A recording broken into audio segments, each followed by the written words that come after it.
Hello everyone. So captain America Brave New world లో only ఒక్క post credit scene ఉంది and అది పెద్దగా గొప్పగా లేదు. జస్ట్ కొన్ని ఇంట్రెస్టింగ్ విషయాలు అలా టచ్ చేసి వదిలేశారు. సో వాటి గురించి మాట్లాడడానికి ముందు లెటెస్ట్ అసలు మూవీలో ఏం జరిగింది, ఎండింగ్ ఏంటని. సో ఈ మూవీలో కొత్తగా ఇంట్రడ్యూస్ చేసిన విషయాల్లో ఫస్ట్ వచ్చేసి ఈ మూవీ విలన్ అయిన లీడర్. సో కొంతమందికి లీడర్ ఎవరో అర్థం కాలేదు. So for them incredible Hulk లో శామ్యూల్ స్టెన్ అనే అతను హల్క్ బ్లడ్ ద్వారా ఇన్ఫెక్ట్ అవుతాడు. సో అలా జరిగితే డెఫినెట్లీ తను హల్క్ లాగా మారాలి, అంటే ఫిజికల్ స్ట్రెంత్ వస్తుంది. బట్ తనకు మాత్రం డిఫరెంట్ గా అది వెళ్ళి తన బ్రెయిన్ ని ఎఫెక్ట్ చేసింది. దాంతో తను చాలా ఇంటెలిజెంట్ గా మారతాడు అండ్ ఆ పవర్స్ యూస్ చేస్తాను multiple possibilities and what outcomes ముందే ప్రిడిక్ట్ చేస్తాడు. సో ఆ మూవీలో తింది ఆన్లైన్ నేమ్ వచ్చేసి మిస్టర్ బ్లూ. సో ఆ పేరు రెఫరెన్స్ వీళ్ళు ఈ మూవీలో సాంగ్ లాగా యూస్ చేశారు. వీరు ఆ సాంగ్ వినంగానే కొంతమంది తన కంట్రోల్లోకి వెళ్ళిపోతారు.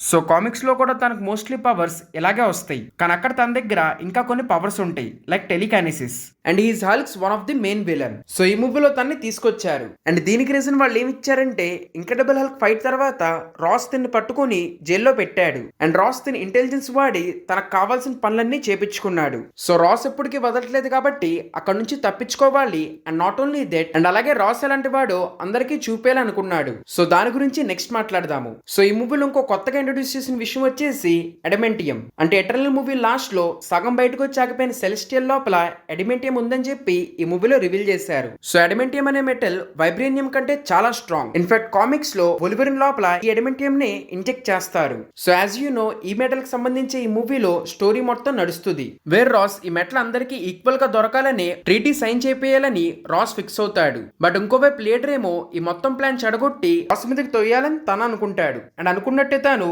లాస్ట్ ప్లాన్ మొత్తం ఎగ్జిక్యూట్ చేశాడు. బట్ మధ్యలో శామ్ ఆపేస్తాడు కాబట్టి ప్లాన్ బి యూస్ చేశాడు అండ్ అప్పుడు మనకు రివీల్ చేశారు దట్ యాక్చువల్లీ రాస్ హార్ట్ పని అయిపోయింది. సో అది క్యూర్ చేయడానికి తన లీడర్ దగ్గర హెల్ప్ కోసం వెళ్ళాడు. సో లీడర్ అది క్యూర్ చేస్తానే ఇంకోవైపు తన బాడీ లోపలికి నిదానంగా గామా రేడియేషన్ పంపిస్తా ఉన్నాడు. సో అందుకే లాస్ట్ లో రాస్ బాగా కోపం వచ్చాక తన రెడ్ హెల్క్ లాగా మారాడు అండ్ ఆ తర్వాత కన్వీనియంట్ గా రాశారు కాబట్టి ఎలాగోలా శామ్ తన్నే ఓడిచ్చాడు అండ్ అలాగే లీడర్ ను కూడా అరెస్ట్ చేశారు అండ్ ఆ తర్వాత రాస్ ని పట్టుకుని ర్యాప్ జైల్లో పెట్టారు. సో ప్రీవియస్ గా సివిల్ వార్ తర్వాత ఫాల్కన్, వింటర్ సోల్జర్ వీళ్ళందరినీ రాస్ పట్టుకుని అదే జైల్లో పెట్టాడు అండ్ అక్కడ రాస్ ఫైనలీ వాళ్ళ కూతురికి సారీ చెప్తాడు. సో ప్రస్తుతాన్ని తన జైల్లో పెట్టారు కాబట్టి ఆఫ్టర్ లాంగ్ గ్యాప్ మళ్ళీ తన్ని తీసుకొస్తారు అండ్ అది మోస్ట్లీ వరల్డ్ వార్ హల్క్ అవ్వచ్చు. అంటే షీ హల్క్ లాస్ట్ లో స్కార్ ఉన్నాడని రివీల్ చేశారు. సో మోస్ట్లీ రెడ్ హల్క్ ను కూడా అదే స్టోరీ లైన్ కనెక్ట్ చేయొచ్చు.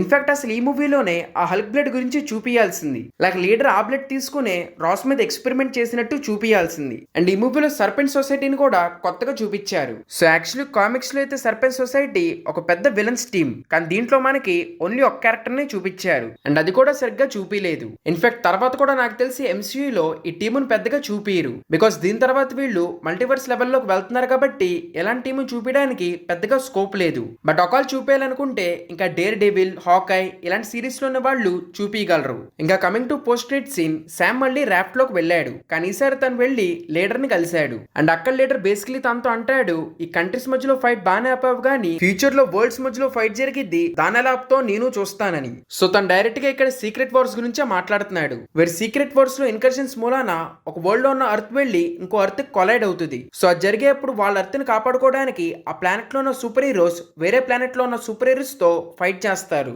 సో మార్వెల్ దీనికి సంబంధించే మొత్తం ఫీల్డింగ్ సెట్ చేస్తుంది. లైక్ టిల్ నౌ ఆల్రెడీ మనం వేరే యూనివర్స్ కి సంబంధించిన క్యారెక్టర్స్ ని చూసాము.